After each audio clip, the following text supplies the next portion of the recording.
Nagpadintis yung anak ko. I wanna Marami see my siyang mother teeth. sira sa ipin. Mom, I want to see my mother teeth. Yan. Marami siyang sira na ipin. Kaya nilagyan ng silver cup yung yung ipin niya. Ayan. Para iwas sa tooth decay. Ayan. Marami kasi siyang butas sa sa ipin. Kaya nilagyan ng cup instead na yung filling.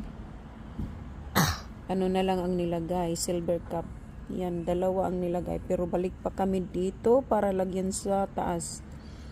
Isa pa sa taas at saka isa sa baba. Ayan. Huwag ka nang kakain ng candy, okay? No more candy. No chocolate. Okay? Para walang butas ang ipin.